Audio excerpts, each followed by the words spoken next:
Anybody there? Hello? Hello?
Recording in progress.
Hello, anybody there?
Some more questions. I'm sorry for being delayed. 10 minutes. Any continued questions from the morning? And we have some online questions. Maybe that's where we should start. We have only one online question. Only one? Yeah. Okay, let's go. This is from Shweta Mataji. How did Vashishta get the Kamadhenu? How did Vishishta get the Kamadhenu? There's no explanation of how Vishishta got his Kamadhenu. Yes. Karmarupa. Maharaj, I wanted to clarify the 100 sons that were killed. I had an exchange with you before on this topic. It's more kind of just trying to clarify that understanding and then asking of another question. So you mentioned that Vashishta killed or burned to ashes 100 of Vishwamitra's sons. And then later on, there were 100 sons of Vishwamitra who were cursed to. Yeah, that's a conflict, isn't it? Unless like he has maybe he had 100 sons 100 twice. more sons. I don't have an answer. So you clarified before that Srimad Bhagavatam does not mention about, actually the number that you gave was 99 sons of Vishwamitra getting burned to ashes. And the number that you mentioned is 101 sons of Vishwamitra. They were two sort of kind of divisions within them. So the offer that was given. To what? To what? So they were 50. Speak slowly. To kind of what? Okay. So Sunakshepa was asked to be treated as their brother. That was the condition that was put. And 50 of the 101 sons, they accepted him as the brother, and 51 did not accept, and because of which Vishwamitra cursed them to be lowborn for 1,000 years. So that's the detail you provided to me. When we had some exchange, you remember and I don't remember. Okay. I trust your word. I'm just saying I don't remember. Okay. So you're just giving a point of clarification. So the point of clarification is that it seems like the 100 sons or 99 sons were not burned to ashes By Vishishta. Vashishta. Later on, actually, 4 sons were born when he was doing austerities in South. That's another detail you have provided. Okay. The text that I read that Vishishta burned 100 sons comes from some version of Ramayana. And which version of Ramayana it comes from, I'll have to go back and check. And I'm not surprised that there's a contradiction in numbers and even in details of events. But the 100 sons attacked Vishishta, and what happened to them if they weren't burned? Do you recall? You just mentioned that as per Srimad Bhagavatam, or Srimad Bhagavatam does not mention about any of the sons getting burned to ashes. That's the only detail I have from you. I've read so many versions and sorting them out, in different memory banks. It's not one of my, it's not good at it. I can probably share with you the response you have given. Can you do that? And then I can do some further. But before we part, I'll see if I can clarify what seems to be a contradiction. Not only seems, it is a contradiction. I'll make my effort. I see some hand. Hare Krishna Guru Maharaj. Okay. So my question is this, there are so many stories around when Ravana was leaving his body. So Lord Rama sent Lakshmana to learn some lesson about life teachings, and because he was the learned scholar. So he respected sometime Lord Rama that you should have what mistake he has done in his life. And so there are so many stories around with different stories. So I mean, what was the teaching like Ravana gave to Lakshmana? Is there any mention in Vedic history? What Ravana gave to whom? Lakshmana, when he was leaving the body. And teachings that Ravana gave to Lakshmana?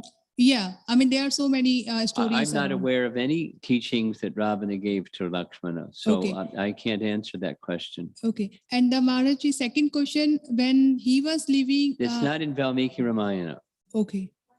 No, there may be other Ramayanas that say so many things, And I don't know even if those other Ramayanas that say other things are Ramayanas that are accepted by Vaishnavas.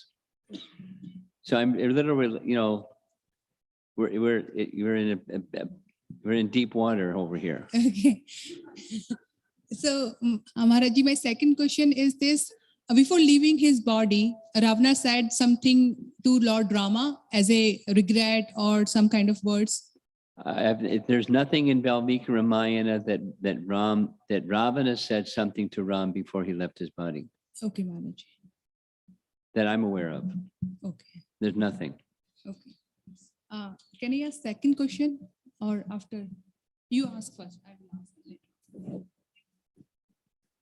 Hare Krishna Maharaj, my question is, you said like last time that a Brahmana is like great, like has greater power than a Kshatriya. So does that make like the Brahmana greater than the Pandavas?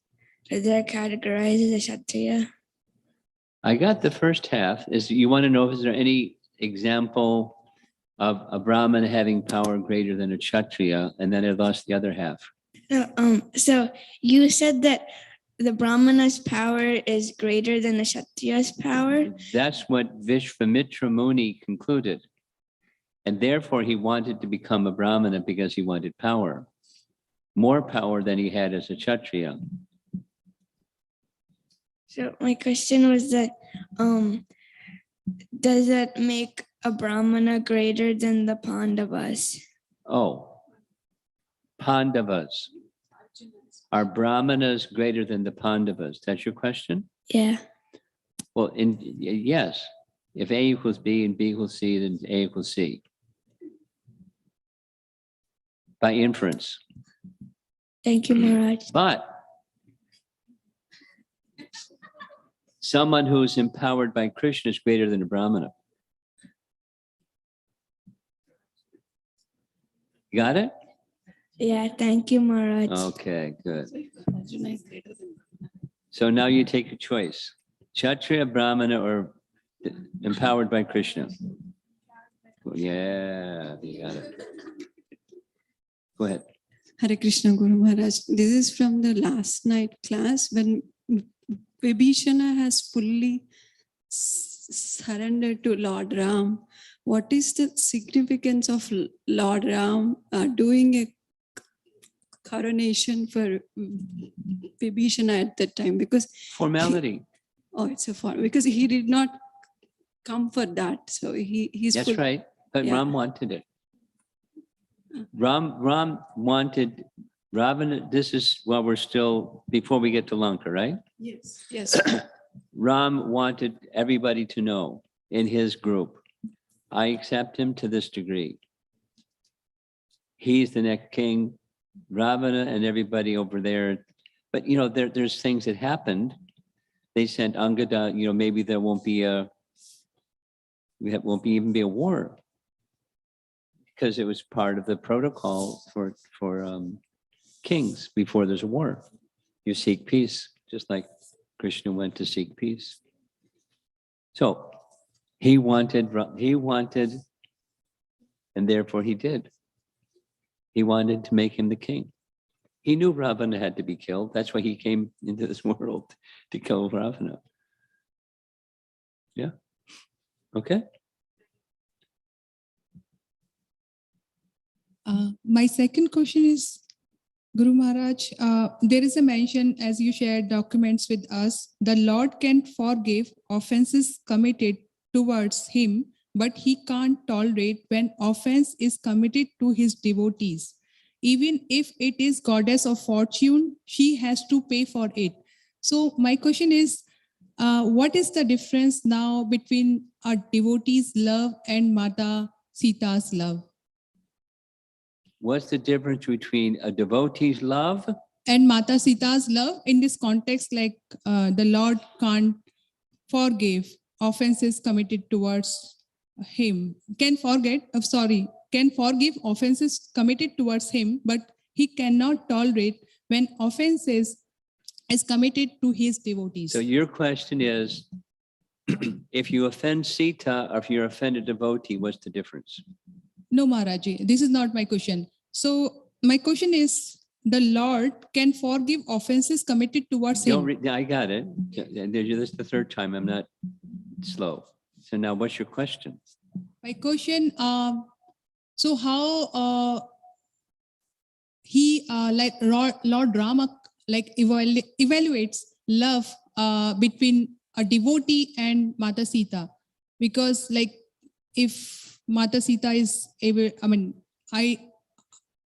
this is not my knowledge that Mata Sita ever had committed any sin towards his devotees, but he just said even Mata Sita, goddess of fortune, she has to pay for it.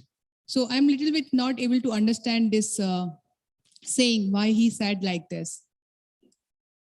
To be honest, I've heard it 4 times and I don't need to hear it a 5th time. I don't understand your question. So maybe we can do it another time, because I don't want to do it and take up everybody's time. I don't understand your question. Okay. Let's do it another time. Okay. Thank you.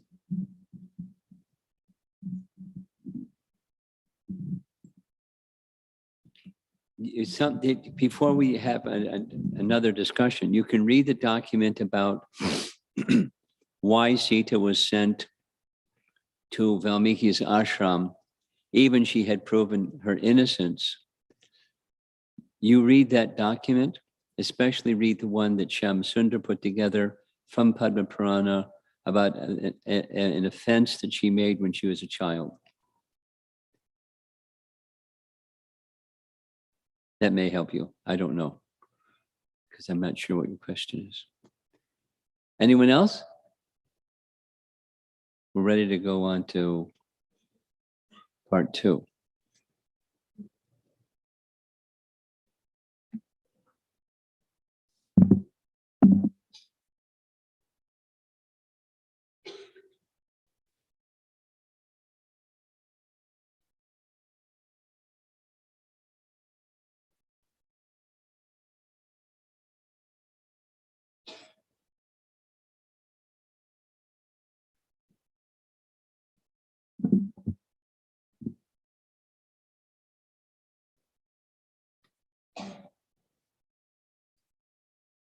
This is part 2.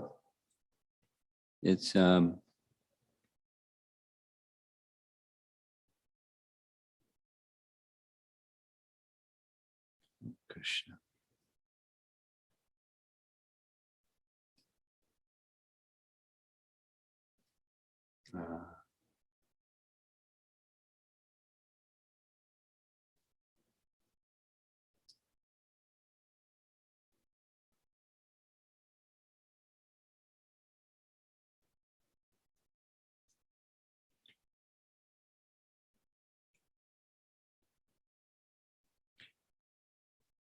I'm going to need a battery, I think.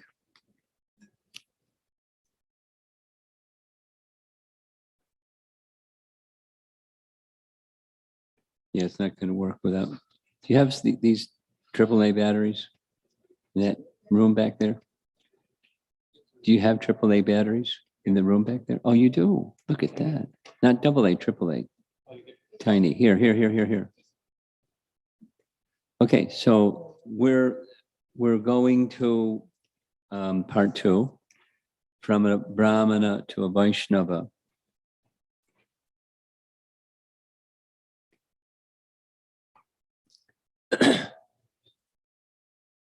Question. How, in order to move from anything and to become a Vaishnava, you have to have association of a Vaishnava. What was the association that Vishwamitra had to become a Vaishnava?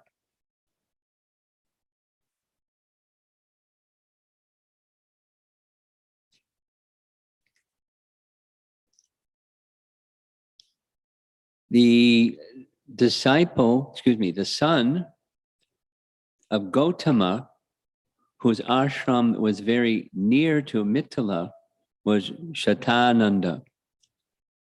Shatananda was the son of Gautama, who became the priest of Janak. So it means that because Shatananda had requested Vishwamitra to go to Ayodhya, there was a reason.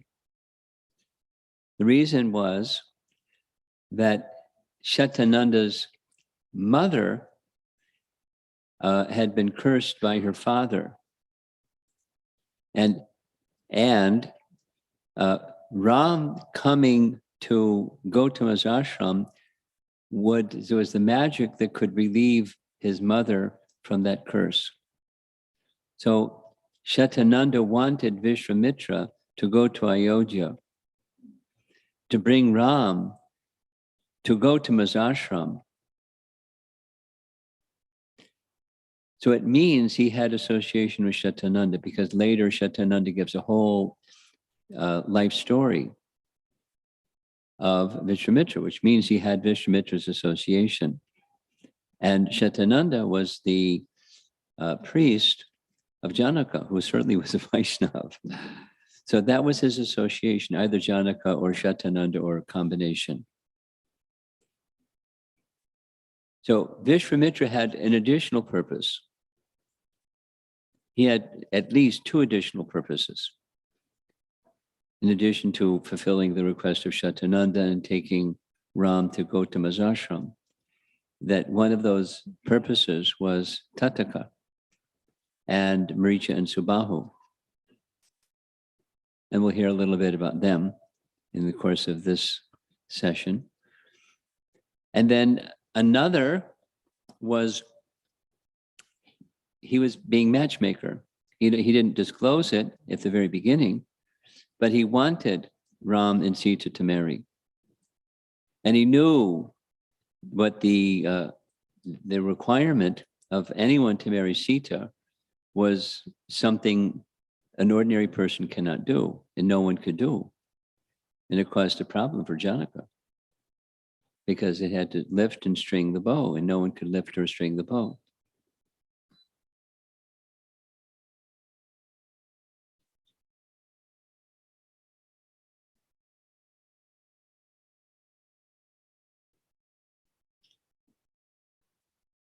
Well, it wasn't batteries.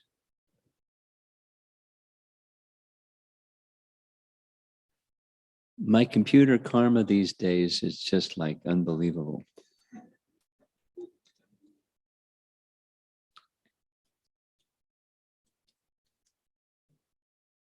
It wasn't the batteries, it's something with my computer, and it's not moving.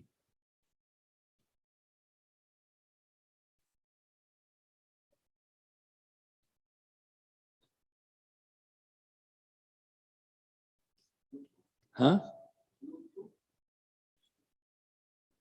Oh.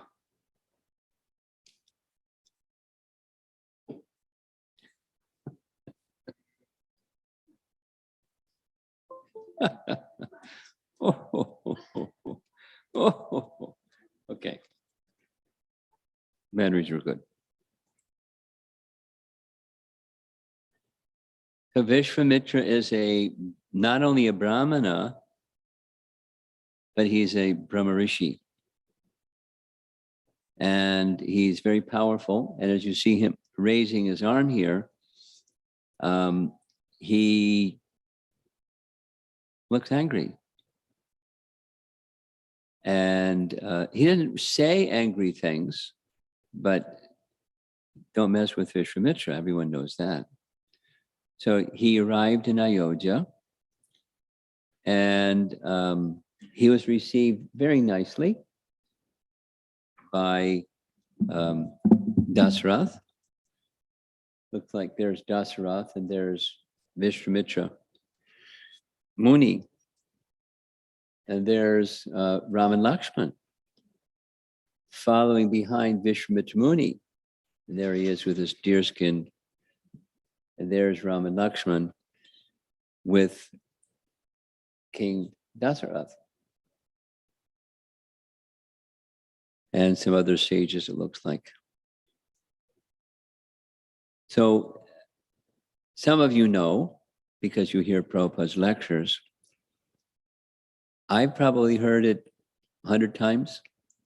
What was the first thing that Dasarath said? Here's the first thing that Dasarath said.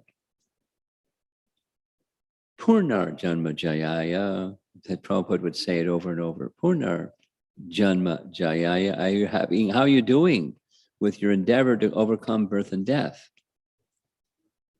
Prabhupada's explanation. Just like business people get together and they say, how's business? Or family people get together and say, how's your family? Or et cetera, et cetera. Students get together, how'd you do in your exam? And when King Dasratha is meeting Vishwamitra Muni, how are you doing to overcome the repetition of birth and death? Punarjanma Jayaya.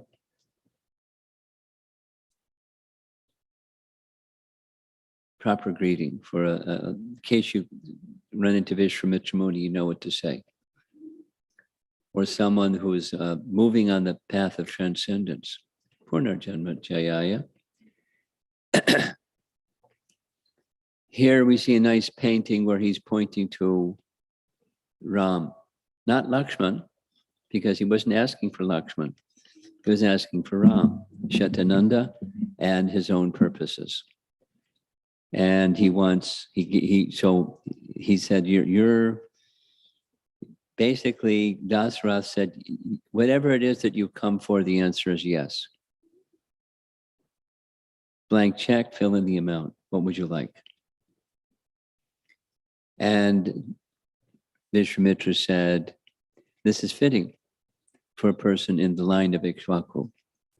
You're a wonderful representative. Your words match your reputation. Here's why I have come. I want your son to come with me because I want him to deal with, and he names the personalities and the situation. Our sages in the forest are doing their sacrifice, but just at the time the consummation of the sacrifice is about to take place, these fellows come and desecrate the sacrifice. They throw down pus and stool and urine and vile things, and it makes the sacrifice impossible. So I want your son to come and slay them. And look at Dasarath, he looks pretty puzzled by this. And over by his side looks like a midget, but it's, I guess that's Vishishta, the big white beard. And Dasarath is very reluctant, but he's already given his word and he can't go against his word. He knows that. And looks like that's Lakshman, it looks like that's Vishishta, and that's certainly Dasarath. Like, I gave my word, but I'm very reluctant. And so instead he volunteered, I'll do it. What you've described sounds insurmountable and even difficult for me. I can bring my whole army and the job is done. How about that? Vishwamitra becomes angry. I didn't ask you to bring your army. I want your son to come. And he doesn't say exactly like that. He says, if that's your final word, just let me know and I'll leave the direction I came from. And that's not good. You don't give your word and take it back, or you don't promise a brahmana and don't fulfill your promise. You don't do that. Any person of character doesn't do that. So before he walks out, Vishishta steps forward. Whoops.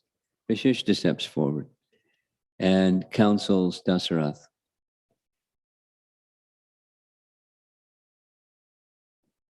Please understand the power of Vishwamitra.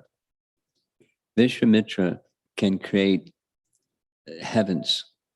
He has powers like Lord Brahma. He doesn't need anybody's help. He can do this himself. If your son goes with him, he'll be well protected. Vishwamitra will see to that. You have no worries. His purpose in coming here is to benefit your son. Please understand that.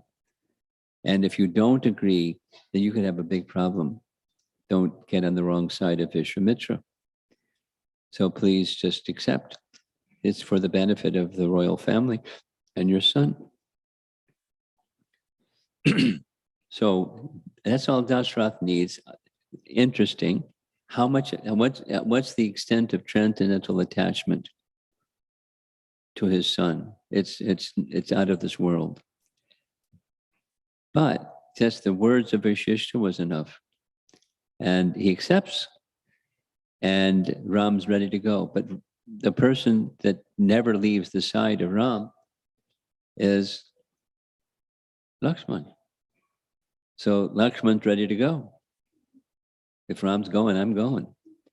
And the king, not even at this point, reluctantly, but gives his blessings. So this is early in the morning, the way that the Ramayana is describing. They left very early. Vishwamitra walked ahead of them. They walked behind him.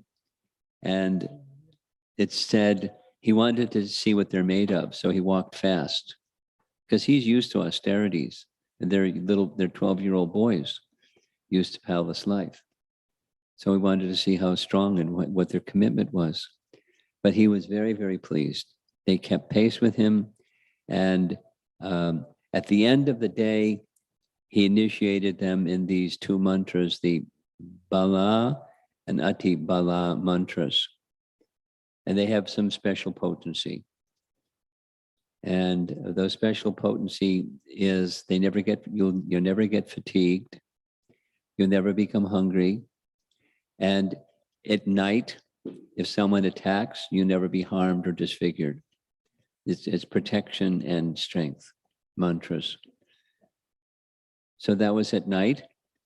And then he sanctifies them with the mantras, mystical mantras. And they decide to take rest. So it's another nice painting. They're looking up to him like Guru. Now, it's the Supreme Lord, and we don't have the indication yet that he has an understanding of them as the Supreme Lord. Maybe he does, maybe he doesn't, but there's no indication. He's in this relationship of Guru with them, taking them here and there in the forest, telling them wonderful stories as if they don't know the stories. It's a guru-disciple relationship. Several paintings of this. In the evening, they're young boys, but he gives permission. They massage his feet and legs because it's been a long walk for an older sadhu. Here's a B.G. Sharma painting. Looks a little fuzzy, but there's two crowns, two quivers and bows hanging up. Nice ashram in the middle of a forest, huh? Another similar image. And in course of time, not only as a relationship of guru, but as a relationship of parental affection. So far, we've come across Dasya, Sakya, now here's Vatsalya Rasa. He has this feeling towards them, and they have this feeling towards him. Although it's the personality of Godhead and his expansion, but that's the kind of rasa. Then comes at the end of the next day, they take rest, and they're still resting when Vishwamitra wakes up. So Vishwamitra comes to them to wake them up and says, how fortunate, it's in Sanskrit, but how fortunate is Kaushalya, who has begotten you as her son. The sun has risen in the east. Now you, my dear Lord, tiger among men, please arise and perform those duties that are considered divine. Now this particular verse is very important for Sri Vaishnavas.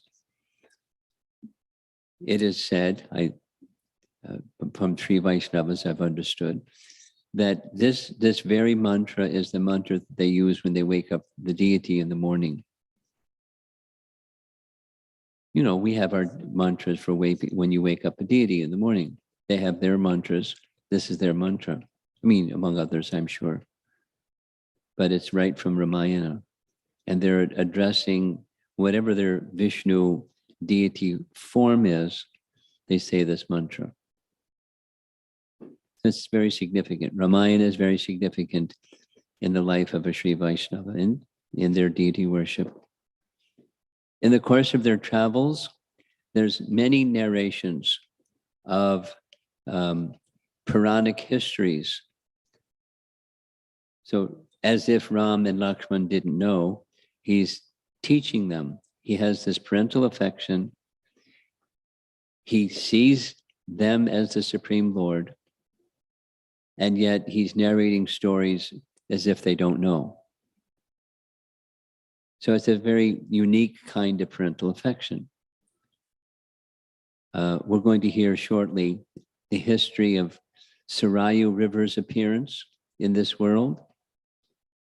In the mail-outs or handouts, you have two different versions of the descent of the Ganges. We'll spend time with one of them. That the Bhagavatam has its, Ramayana has a variation, or vice versa. The Siddha Ashram, the grammar is wrong up there, but Siddha Ashram, that's where Vishwamitra's ashram is. It's called the Siddha Ashram. We'll hear that history and its connection with Lord Vamana. So he's like a wonderful storyteller, Rishi, and has parental affection towards the boys. So here's the river Sorayu's descent. On Mount Kailash, so river Sorayu is around, almost circular, around Ayodhya. On Mount Kailash, there's an excellent lake created by the mind of Lord Brahma. For that reason, it is called Manasa Sarovara. From that lake flows a river that encircles Ayodhya. Because the river sprang from the lake, or Saras, created by Brahma, it is known by the good name Sorayu. The unusual sound is caused by the entrance of the Sorayu into the Ganges.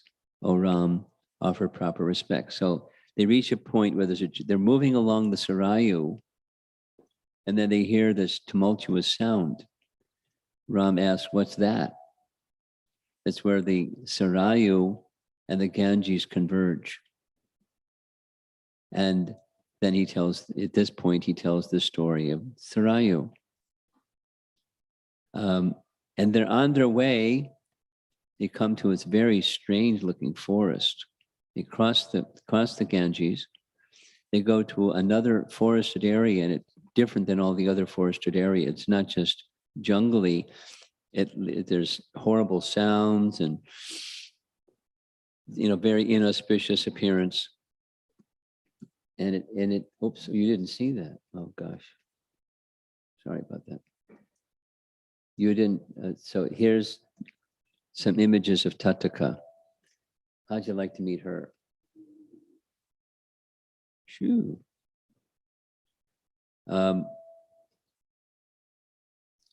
That was one of the purposes. Actually, it was her two sons, Subahu and Maricha, who were the ones at the Siddha Ashram that were desecrating the sacrifices. But before they get there, they come to this uninhabitable, very scary forest. And Ram asks, what's the history? Why is this like this? And his answer is, it's inhabited by Tataka. And there's some history of how it became like this. It's a forest where Agastya Rishi resided, and it was very resplendent and wonderful and very different than this. But after some time, Tataka, in revenge to Agastya, moved in.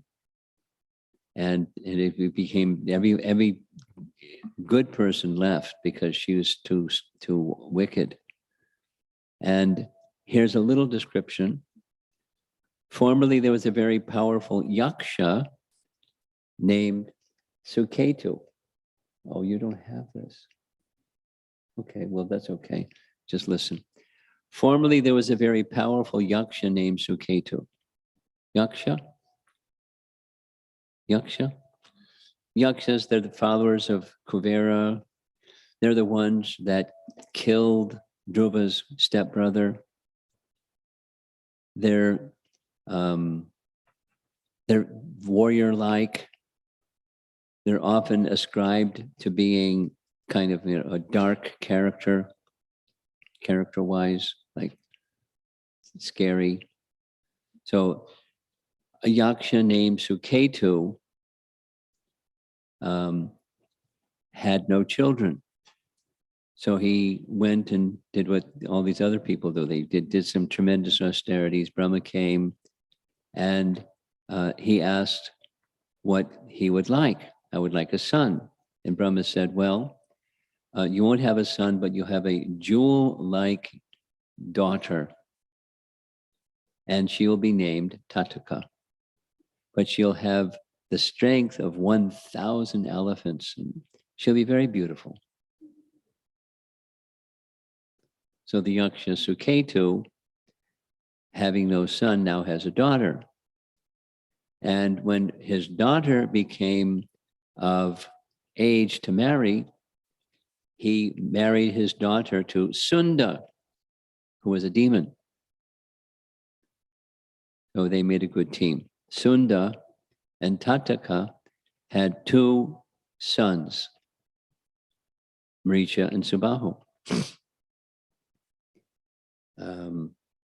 And they also became very, very strong, very, very strong. After some time, Suketu, fired up, went to harass people.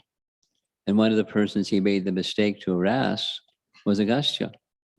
And Agastya understood what he was up to, and he turned him into a pile of ashes. And when that news came to his good wife, Tataka, who had the strength of 1,000 elephants, she wanted revenge. So she went to Agastya's ashram, ready to take revenge, and she was ready to attack him. And he didn't kill her. He just cursed her that you'll become your beauty will be gone. You'll be this ugly looking entity and you'll become a Rakshasa. And, Marich and Subahu were similarly cursed because they were part of the, attack. So she wanted to get back at Agastya now because both her husband was killed by him and she was disfigured and turned into a Rakshasa. So she went to this incredibly wonderful forest and where Agastya had been. By that time, he had gone to another place. And she turned it into this very disturbing place. So Vishwamitra said to Ram, I want you to slay her because she terrorizes everybody. She's a terrorist. She's a very, very, very wicked person. So be prepared. And so Vishwamitra was to be, his every word was to be followed because that's what Dasara said when they left. Whatever Vishwamitra asks, do it. And he is the order carrier of his father. So Vishwamitra said, so he's got to do it. So he twanged his bow, and somehow when Kshatriyas twang their bow, it makes this really incredible sound. And it woke her up. She was snoring somewhere. And she woke up. She came running. Who's in my forest? And she saw the 3 of them.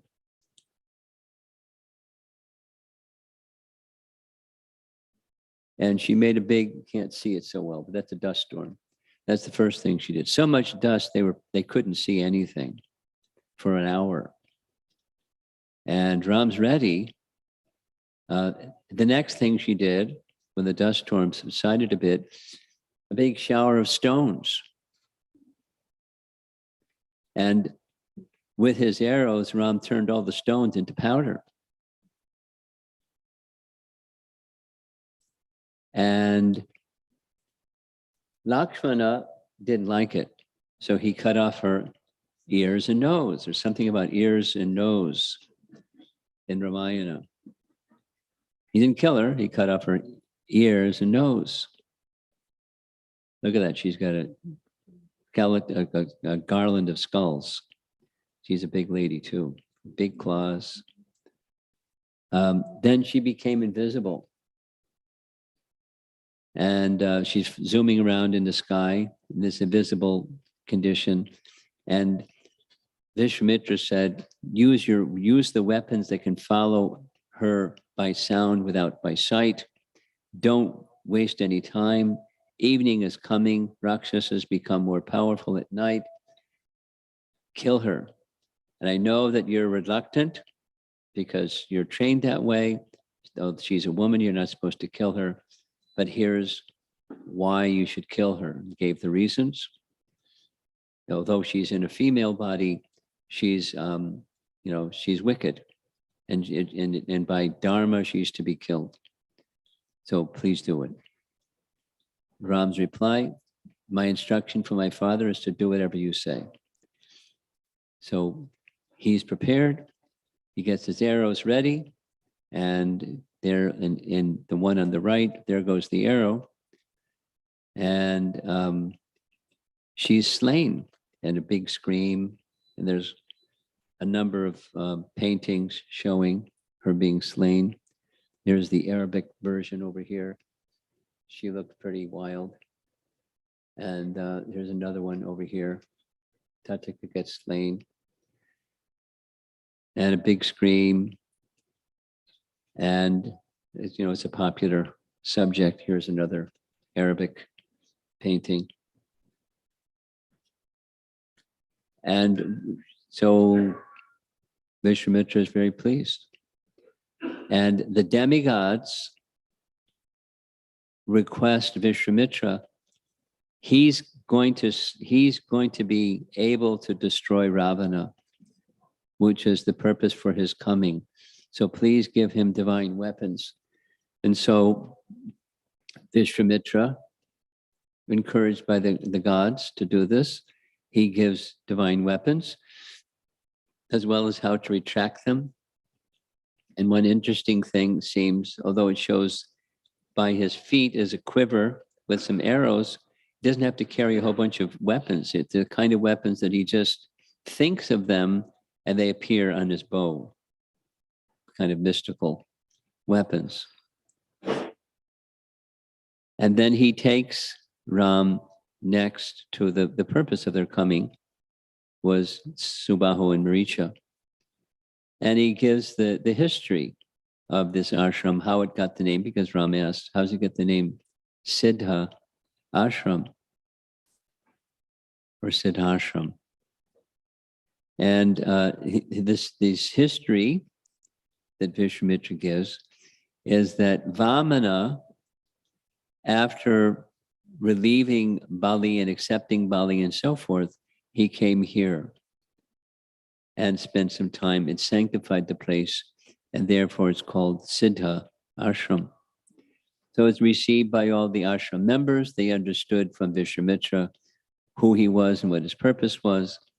And the purpose was, the yajna takes a number of days, and at any time, day and night, the Richa and Subahu could come. So be awake 24/7 until Subahu and Richa come and then slay them. So they're ready. And sure enough, at the end of the final day, there's Maricha and Subahu descending from the sky. You see disgusting things being thrown down. There's blood and there's bones and marrow and disgusting things. And the sages, don't feel it's too appropriate for a yajna to have all those stuff on the yajna pit. And so they slay at least Sabahu, and Ram hits Maricha with an arrow that sends him into the ocean. How many miles? Anybody remember? A lot of miles. Enough to reach the ocean. So there they are. That's the Arabic artist painting Subahu and Maricha. Ooh. And this is a blurry picture, but it's Vishwamitra with Ram and Lakshman being appreciated by the sages for relieving them of Subahu and Maricha. And he now, Vishwamitra is going to give a little bit of his own history. You remember that genealogical chart that showed way over one side is Brahma, then his son was Kusha, and then there's Kusha Dwaja, and then Gadi, and then Vishwamitra. Remember that? So here's some detail. Once there was a great rishi named Kusha, a direct son of Lord Brahma. Kusha had 4 Kshatriya sons who founded 4 cities, kingdoms, one of which was on the banks of the river Sona. Kusha's son, by the name Kusha Nabha, begot 100 daughters through the Apsara Gritachi. When these girls grew up, they were all very beautiful and would happily play together on the banks of the river. So that part is so good. But once the demigod of the air, Vayu, happened to see the girls and became captivated by their exquisite beauty. Approaching them, Vayu said, "Let's get together. My dear, beautiful girls, if you become, all of you, 100 of you, become my wives, I shall benedict the transformation of your fleeting human beauty into ever fresh celestial youthfulness." Girls had no attraction for Vayu. Instead, they felt insulted.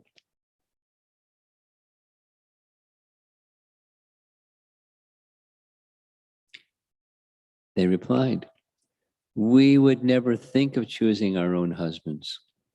We will only marry according to the choice of our father. Being the daughters of a great Rajarshi or Rajarishi, we certainly have the power to curse you for your vulgar behavior. However, we shall not do so, for we do not wish to diminish our accumulated ascetic merit." So good for them. However, Vayu, who by nature is easily angered, became highly offended by their reply. Taking revenge, he subtly entered the bodies of the 100 girls and by mystic powers distorted their bodily features. Thereafter, when the girls returned to their palace crying, their father was shocked to see that they all had become transformed into hunchbacks.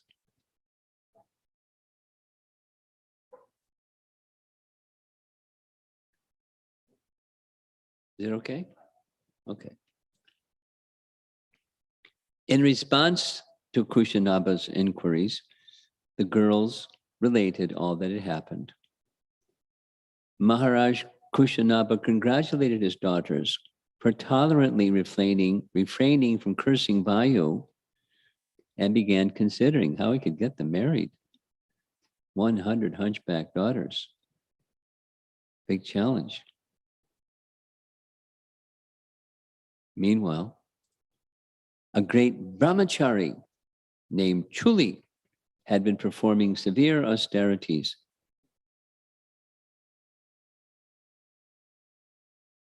There we go. Back? Okay. In his service, an unmarried Gandharva girl named Somada attended to him like a menial maidservant. Eventually becoming pleased by her selfless service, Chuli offered the Gandharvi a benediction. In response, the Gandharvi requested the Rishi to give her an exceptional son while allowing her to remain a virgin. Chuli agreed, and Somada received a mind-born son of greatest ecstatic prowess named Brahmadatta. Later on, Brahmadatta ruled as a king, and it was he whom Kushanaba decided would be a suitable match for his daughters. It ends up a nice story. Thus, after being invited to Kushanaba's palace, Brahmadatta accepted the 100 girls. Upon touching their hands at the marriage ceremony, one after another, their bodily deformities vanished, each girl becoming beautiful once again. His happy ending. Vishwamitra concluded his narration by explaining, Kushanaba had no son, however, so he performed a sacrifice for that purpose. As a result, Gandhi was later born to Kushanaba, and I am the son of King Gandhi. So they're at a place just by the side of that particular river, the Sona River. That's why the story is related. So here's a little shorter version. Rishi Kusha, direct son of Brahma, had 100 sons, had 4 sons. Kushanaba was one of them. He ruled along this river Sona. What happened here? Then there were 100 daughters, conflict with Vayu, but they married this mind-born son of Chuli and so forth. Then Gadi had a son, and that was, Gadi was the son of Kushanaba, and Vishwamitra was Gadi's son. So, I didn't get a chance to go over this. It's kind of jumbled up, sorry.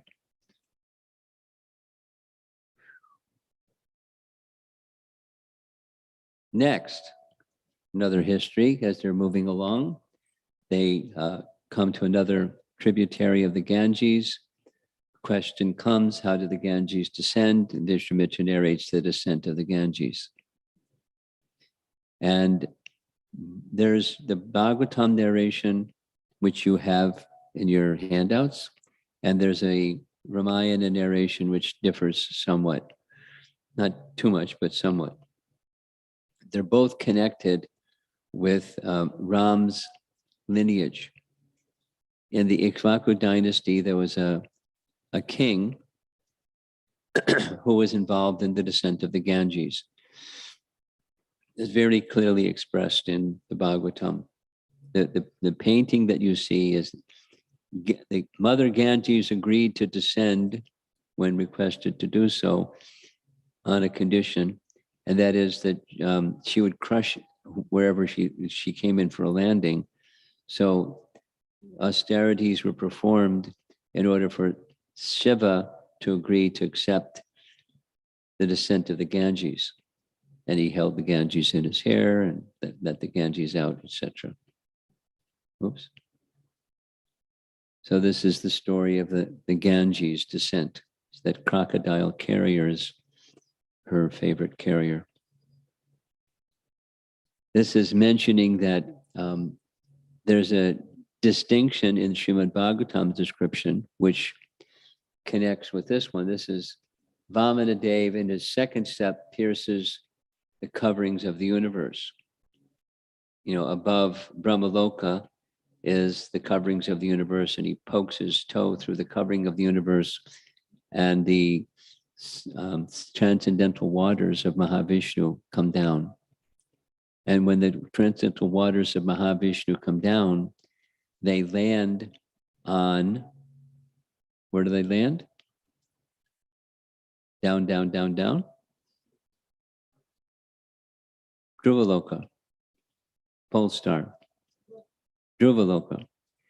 And then they are using, the Bhagavatam doesn't use the word tankers, but Sataputta does. They have ways of transferring from Dhruvaloka to the heavenly planets. So Ganges is resting in the heavenly planets. So how to get the Ganges from the heavenly planets to this realm? The Ramayana has a different description than that one. Here's the Bhagavatam description. The Ganges, known in heaven as Mandakini, emanated originally from Vishnu's foot, or the water that washed his foot.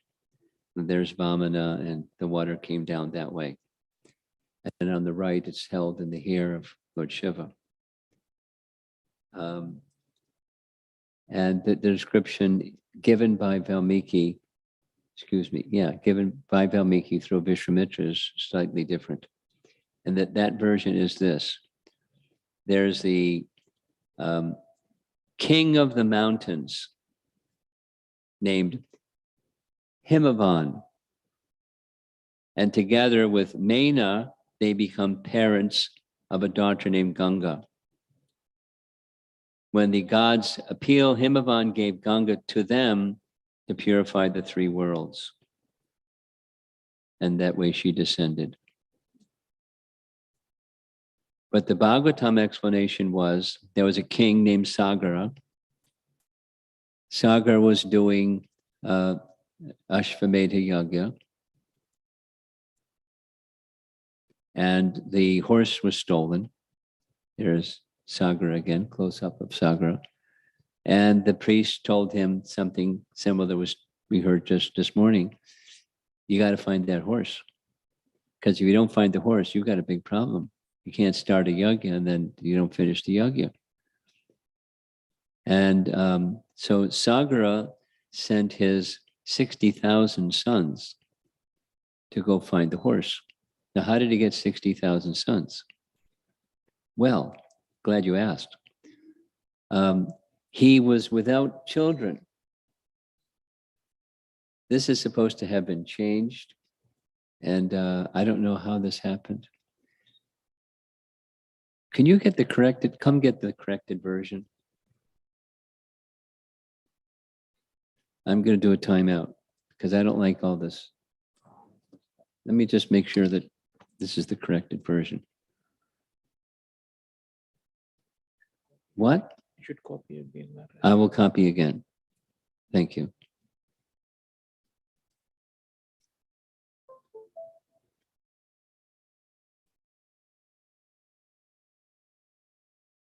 First, I'll delete the one that was there.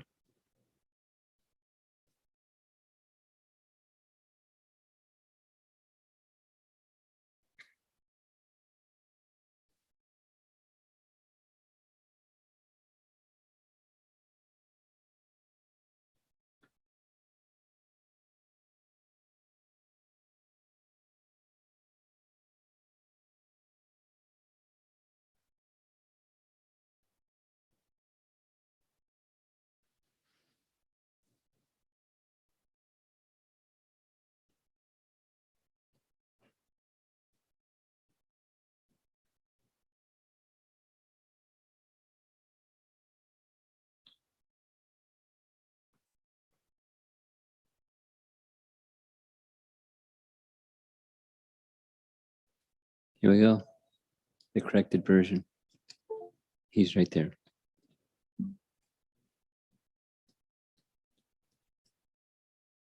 So I'll go on with the narration, and then he'll get slide number 60 on the screen. Sagara was without children. He had 2 wives, but he had no children. So he went to the forest. He performed austerities, and lo and behold, he came across a sage named Aurava Rishi. Orva, A-U-R-V-A, Orva Rishi. And Orva Rishi, when hearing what his problem was, he said, I'll give you a benediction. Both of your wives will have sons, but one of your wives will have 60,000 sons, and one of your wives will have one son. And when the wives were told this, they said, that's great, but which one of us gets to 60,000 and which gets the one? And he said, you decide. Oh boy. Well, fortunately, they wanted what was intended for them. That one of the wives was named Sumati. She wanted the 60,000. And Keshini just wanted one. And Keshini's son was Asa Manjasa. Asa Manjasa. He's an important person because when the horse was stolen by Indra, what did Indra do? He is very clever. He took the horse to the very bottom of the universe where Kapila Muni was residing doing austerities. One of the lower 7 planetary systems. He was there doing austerities for the benefit of the residents there. He was doing austerities. That's where he put the horse. And so the 60,000 sons were given the instruction, wherever you go, find the horse. So they divided up and went to different directions, came back and said, we can't find the horse. He said, go again, whatever you have to do, dig up the earth. So later, Sagar's sons dug up the earth and they expanded the oceans by digging up the earth. And that was a service to the ocean personified that later was repaid when Hanuman was crossing. And we'll find about that when we get to Sundarakanda. But so they dug and dug and dug. They finally went down to the bottom regions of the universe. 60,000 sons looking for the horse. And they saw the horse. And they saw the person that's with the horse. They thought, oh, you're the thief. So they started to attack what they thought was the thief. But it wasn't the thief. It was Lord Kapila. And Lord Kapila simply glanced at them. And this is an important detail. Commonly, even right in the Bhagavatam, it's stated that it's commonly misunderstood that he burned them with his glance. He didn't burn them with his glance.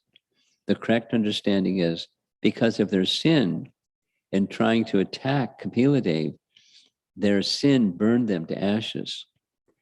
So now over there in the side is a pile of ashes, 60,000 sons' ashes. And in the background, shortly you'll see, I'm sure, there you go. Oh, well, there's the horse. And there's Kapila. And there's the fire, and there's 60,000 sons being burned into ashes. Down there is a pile of ashes. So they didn't come back because they're a pile of ashes now. So Sagar is in a lot of anxiety. What to do, what to do, what to do.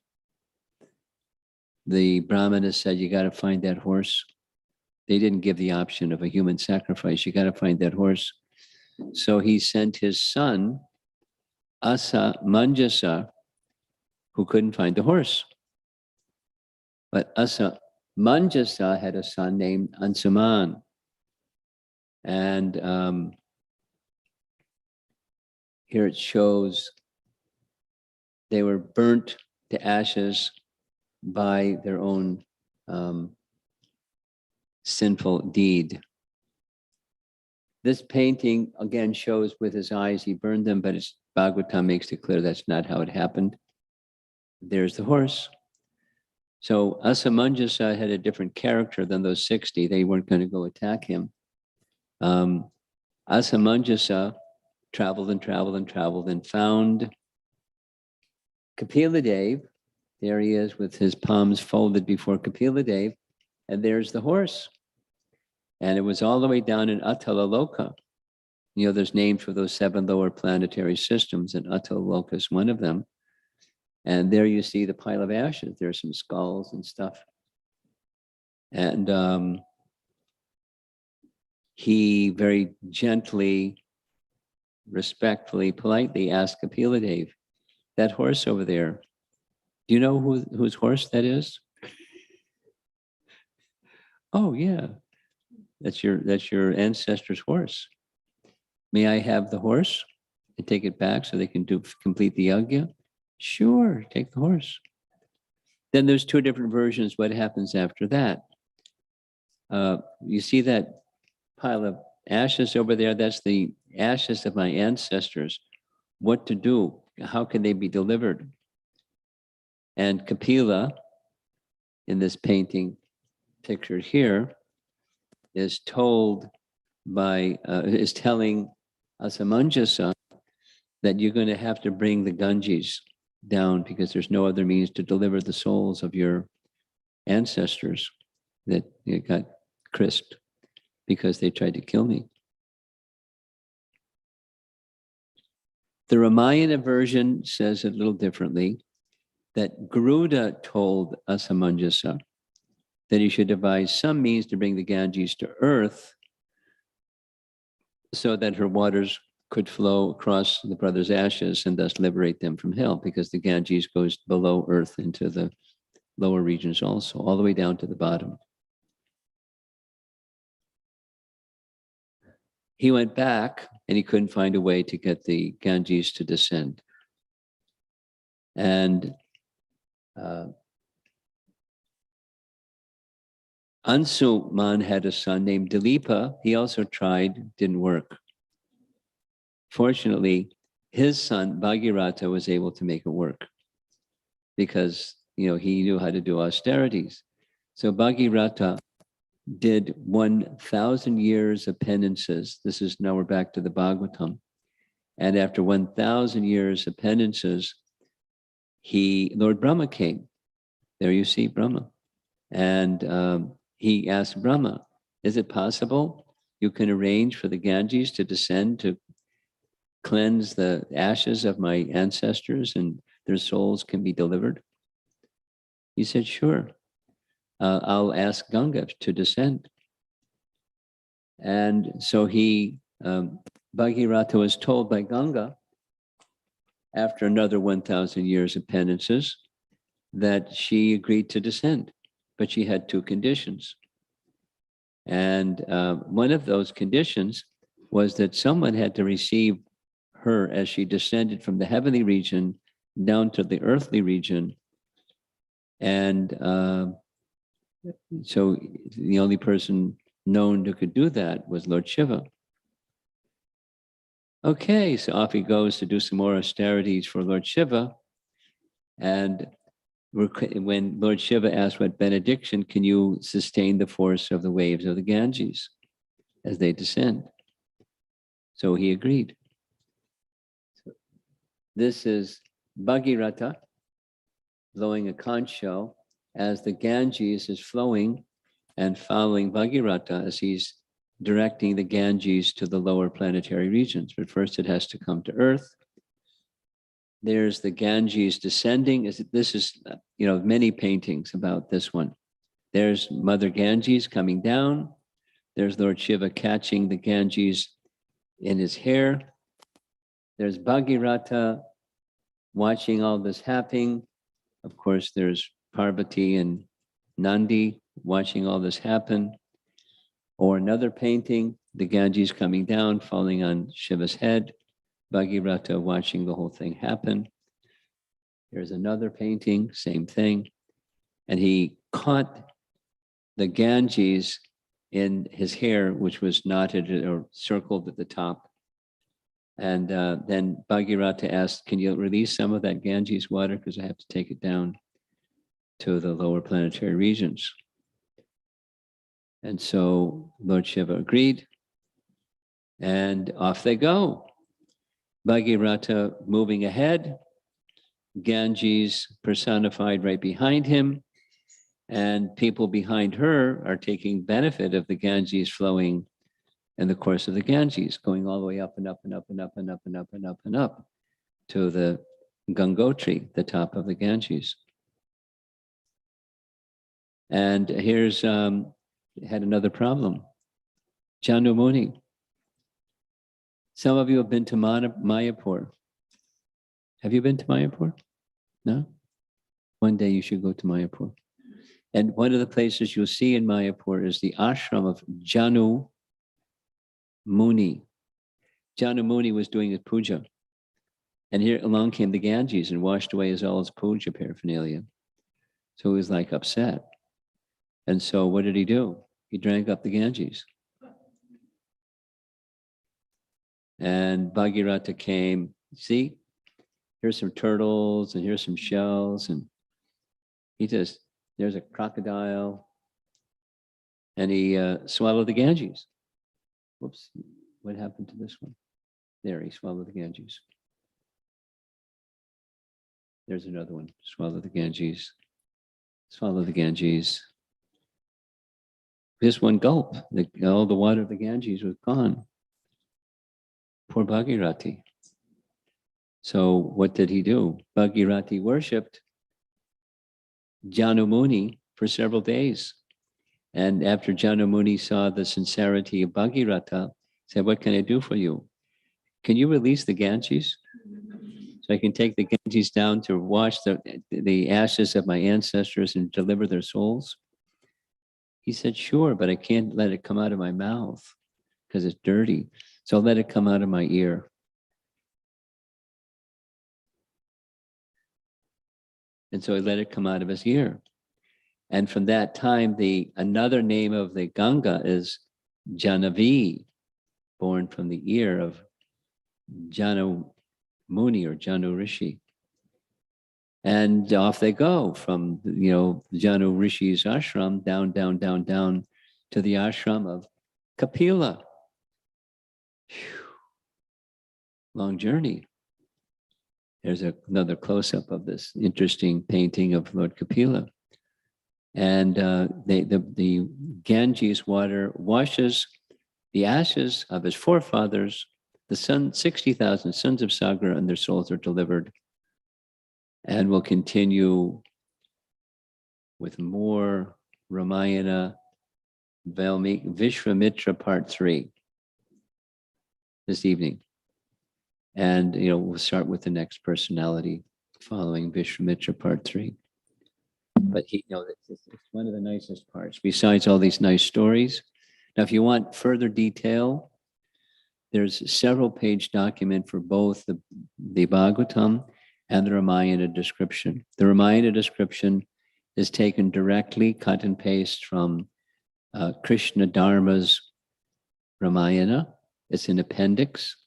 So if you have that, you can access it or it's a PDF, the descent of the Ganges from Ramayana. And it differs slightly, but the same basic manner. And so how do we understand these differences? You all know the answer by now. Kalpa Beta, right? Kalpa Beta. What does that mean? A different day of Brahma. Kalpa is a day of Brahma. A different day of Brahma. No problem. No problem. If you don't want any problem, then don't read Ramayana. Then you won't even get bewildered. But if you do read Ramayana, you read something different, you know how to process it. It's a different day of Brahma. Valmiki, there's no mistakes. Brahma said, no mistakes. Everything is perfect.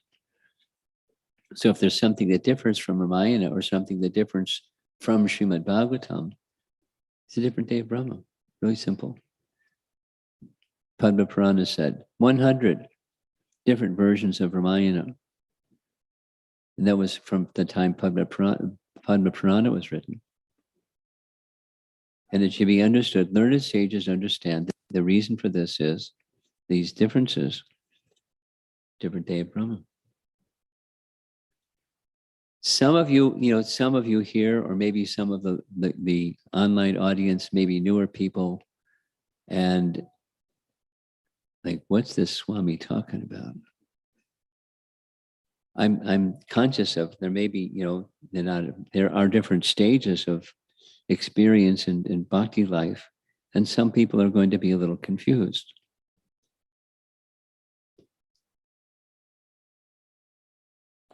But my thought is better to handle it now than later when you don't have somebody to explain why there's differences.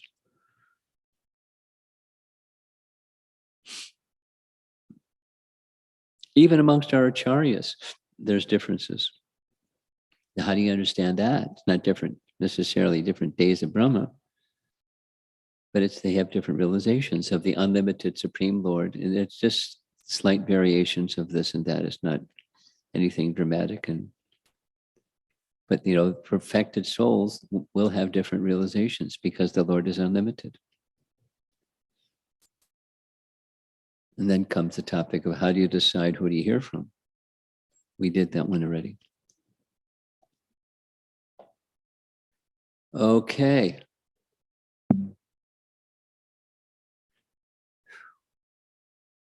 Quarter to 12. Let's see if there's some discussion.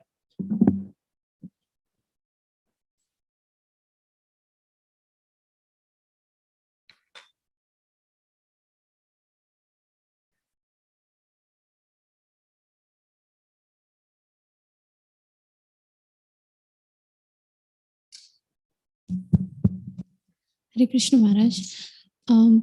Vishwamitra had so much of knowledge about the divine weapons. So why he used the assistance of Lord Ramachandra and Lakshman to kill the demons, rather he could have killed by himself? There are several reasons.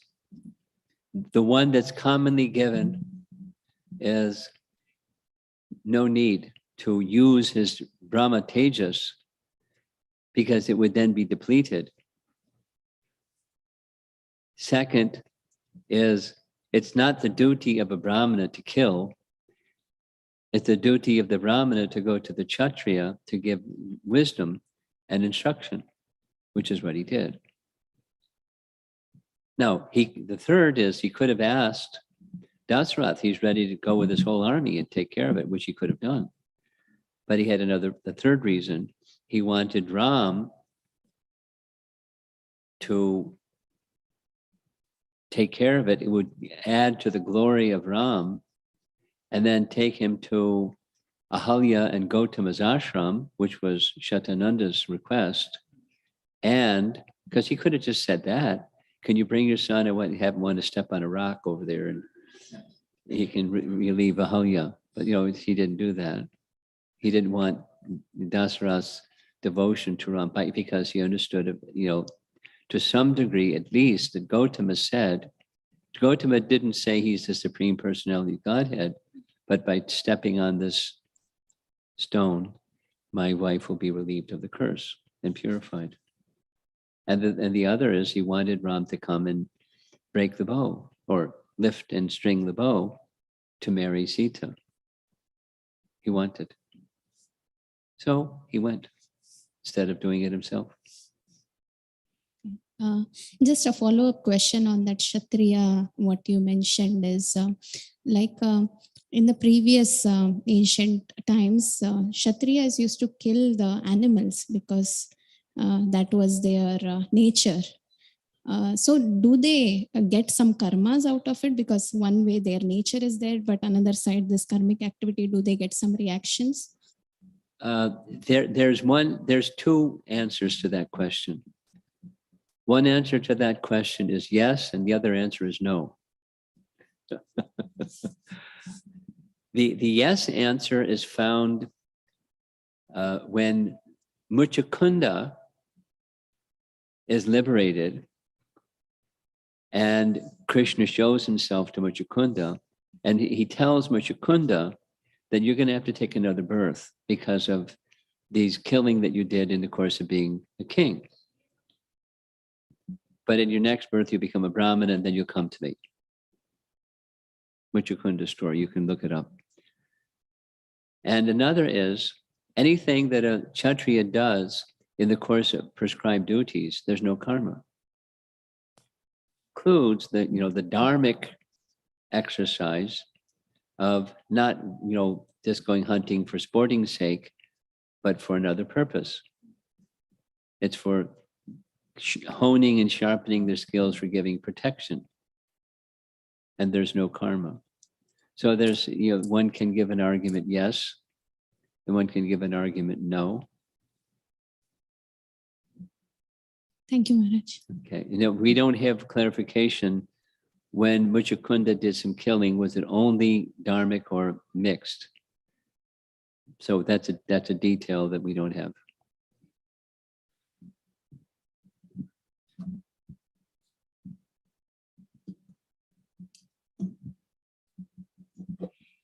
Hare Krishna, Guru Maharaj. So the Kapila Muni. Louder.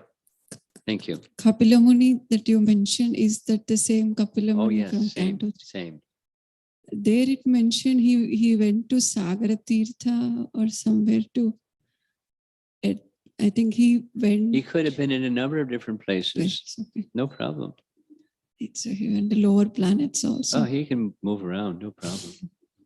Thank you.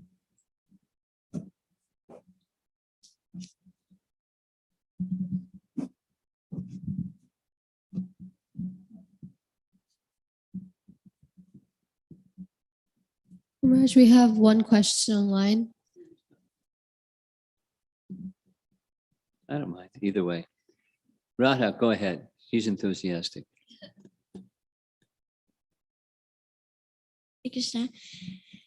So when Vishwamitra was taking Ram and Lakshman, why couldn't he also take Bharata and Shatrugna?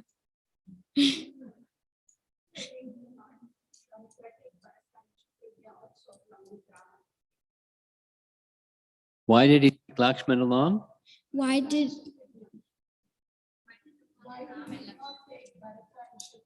Oh, Ram and Lakshman were inseparable.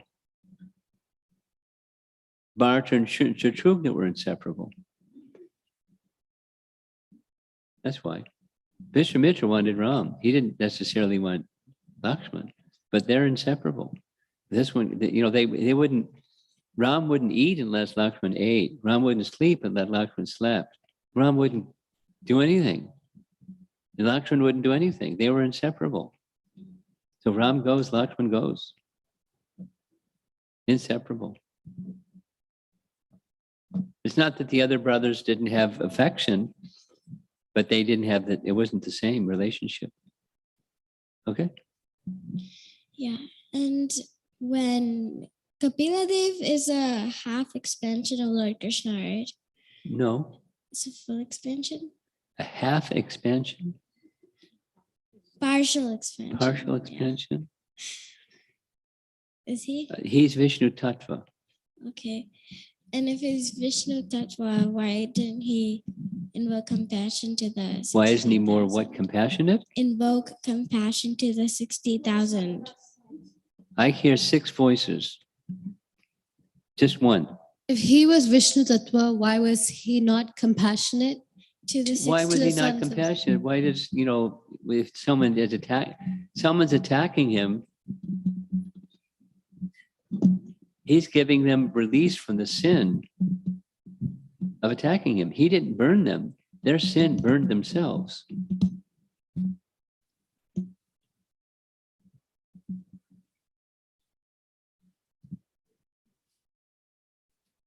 Next. Thank you. Okay. We Online. have the online. This is from Satish Prabhu. How did Vishwamitra become a Vaishnava? Is this topic yet to be covered? That we just discussed, that was the whole session on. It started with association with a Vaishnav, and then it was more service to a Vaishnav, and then it was association with Ram, and gradually developing affection for Ram, and becoming completely purified. by that service and association and affection. That's how. Who was the original Vaishnav he associated with? The original, we discussed it, I'll repeat it. Shatananda and or Janak. Did Vishwamitra know Lord Ramachandra's identity? Well, that's not clear. It seems that he had some understanding, but not necessarily his divinity. But at a certain point, that understanding realization became clear, that when he, the second morning or whenever it was that he woke them and offered that prayer, he understood his divinity. Even with that divinity, he's still going on telling him, histories, because Ram's asking, and he's in the role of a teacher or guru, and they're looking up to him in that way. But the question specifically is, when did he understand? Did he understand? And it's not clear that he understood until that particular prayer upon waking them. Then it's clear. And prior to that, it's not clear what he understood, didn't understand. This is from Raja. Is Rasatala inside the earth? Is what? Rasatala, the planet Rasatala, or the planet Rasatal, is it where? It's one inside of the lower the planets. earth. It's one of the lower ones, but that isn't where he was. He was at Atala. The question is it inside the earth? Inside the sphere? The earth. Is it inside the earth? Yeah. It's inside the universe, not inside Inside the earth. yeah. Inside the universe, not inside the earth. Now then comes this, higher dimensional picture of the universe. And I want to go there. Next. Yeah, we're done for now. Okay. Anything else in the room? I think we're ready to wind up. Hare Krishna, Guru Maharaj. I think this is regarding the Vibhishana, the deities given to Vibhishana. Was those deities were there all the time when Ram was in exile, which he was praying for? Do you want to know, did he gradually become purified?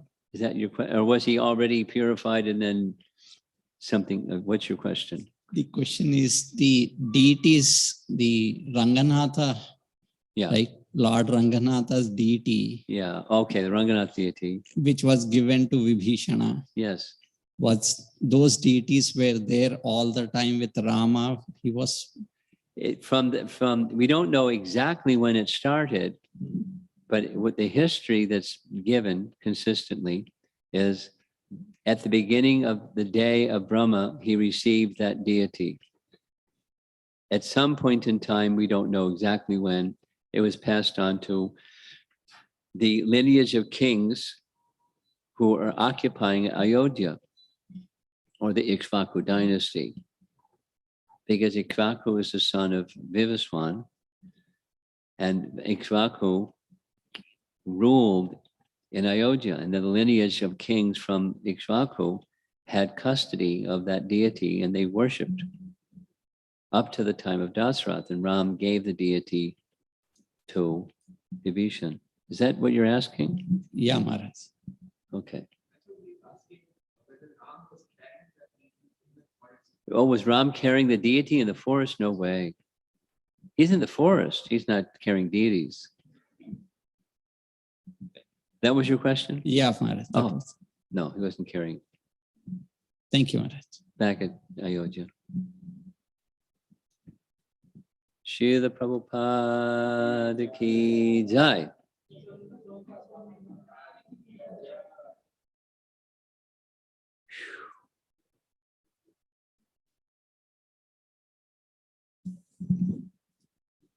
Hare Krishna. So our youth got a little bit tied up today due to health reasons. So we'll try to do the reflections in a bit. Give me 2 minutes to set it up there, okay? And whoever wants to meet Maharaj for a few minutes, Maharaj is available in the room. Wait a minute. Wait a minute. Wait a minute. I didn't agree to that. I got to prepare for the evening and next morning and next morning.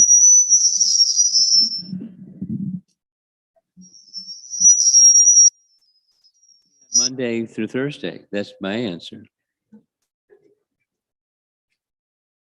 Hare Krishna.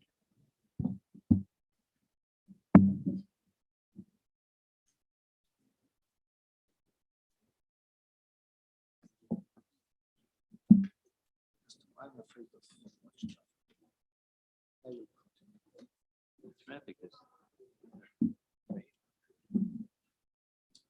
You go midday. It's not terrible. Go evening. See what you just said. Okay, okay, okay.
Hare Krishna.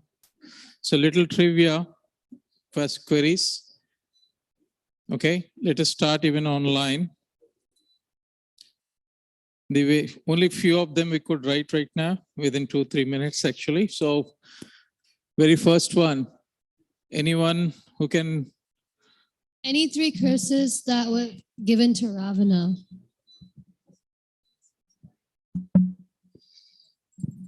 One curse was from Vedavati. I think if he touches any woman, his head is going to blow or something like that. come on. Hello. We need the other two curses. We One have was them. from Ramba. What was the curse?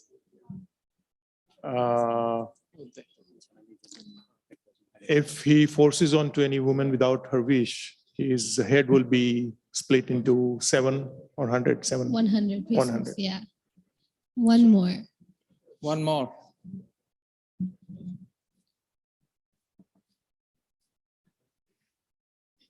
Hint, it's another pieces one.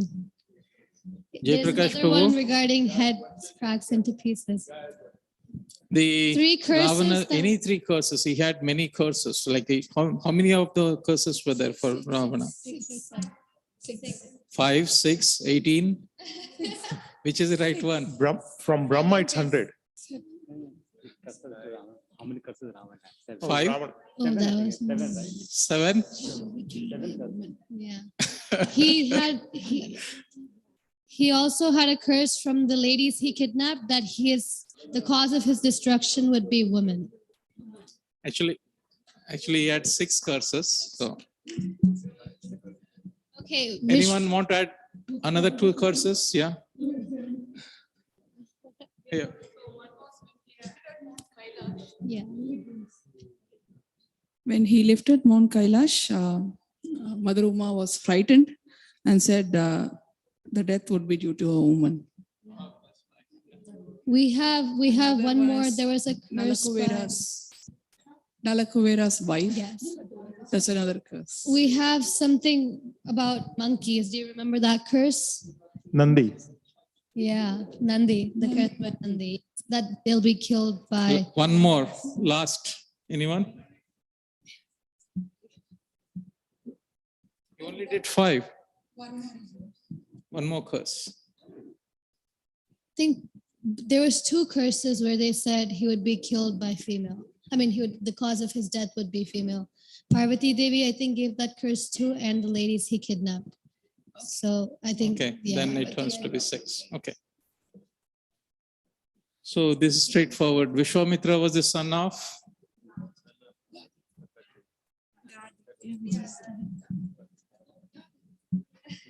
Yes. Kubera was Ravana's Stepbrother, yes. and was a good one. Pushpaka Vimana features are, Flying city, what is it? flying city. So any more? I'll give you a hint there. It Elon Musk expands. is planning to have a copyrights on it now. It expands. No fuel. Yeah, Go with the speed of mind, right? yeah.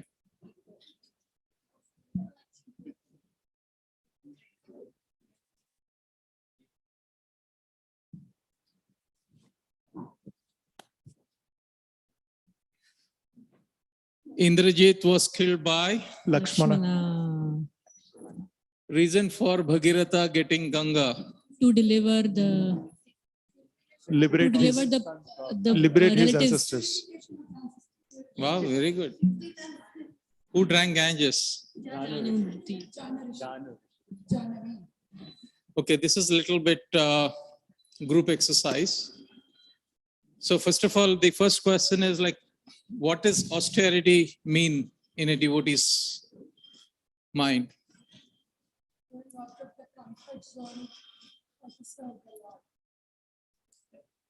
Control of senses. Control of, so control of Senses. senses, Austerity of speech and going beyond the comfort zone. Any other definition? Self-purification, sacrifice. Yes, wonderful answers.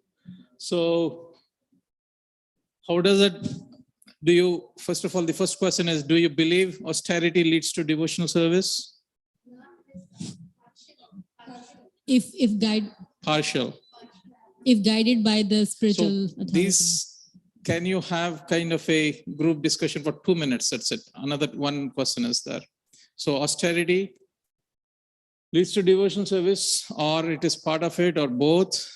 And what austerities you currently do today, or you're planning to do go forward?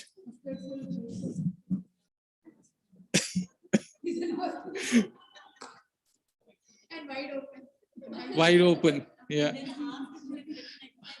If you do it, if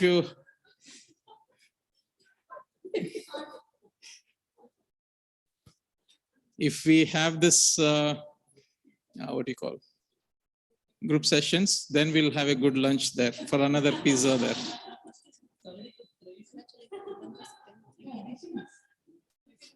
Yeah, thank you. Okay, can we have it? Oh, sorry, Prabhu, you're waiting for. Maharaj is waiting for it. Yeah, you can. I'll come. I'll come. Prabhus, you want to come here? One Prabhu is sleeping there, chanting.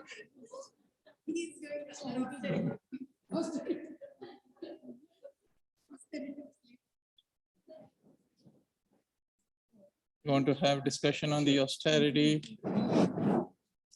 No, he's there.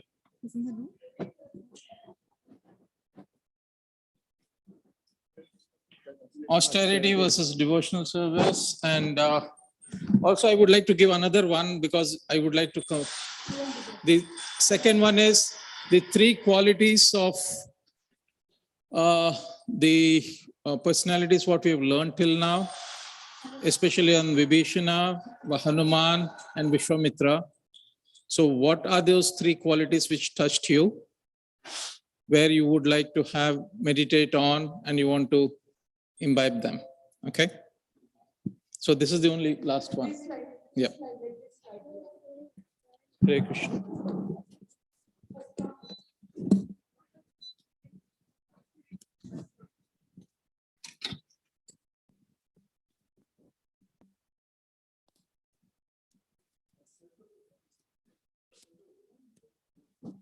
ಸ್ವಲ್ಪ ಮಾತಾಜಿ ಕಡೆ yeah, many other 3-4 devotees are there. But at the time, You need to wait till prasadam comes. Prasadam, you should wait till prasadam comes.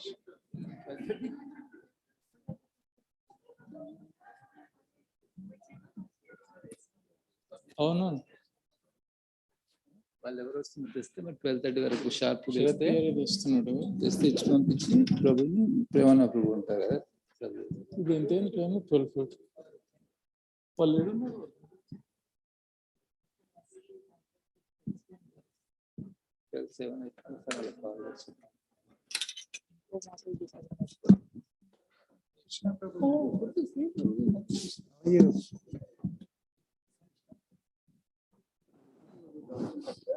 Drop చేస్తానంట ఓకేనా నేను call చేస్తాను చెప్తాను.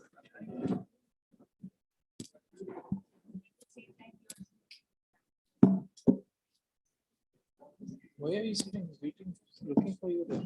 Your Prabhu is there inside. You can go.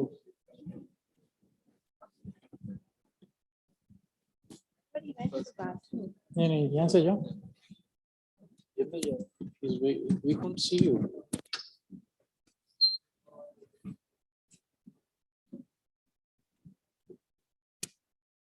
Open it.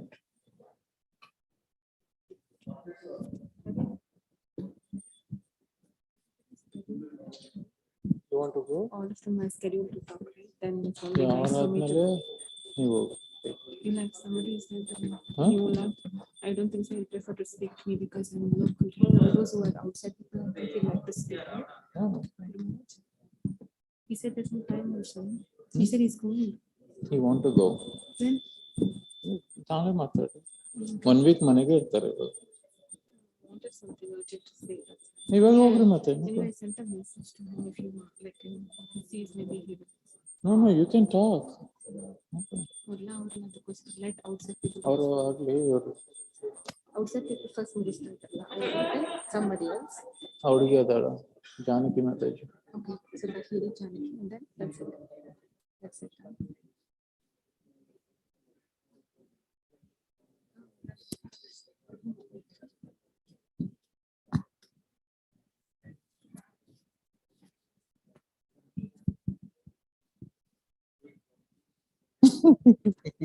ತುಂಬಾ ಇಷ್ಟ ಅಲ್ಲಿ ಕುತ್ಕೊಂಡು ಎಲ್ಲ flower ಎಲ್ಲ ಅಂದ್ಬಿಡ್ತಾನೆ.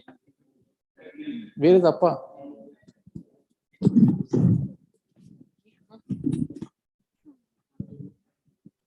Where is Appa?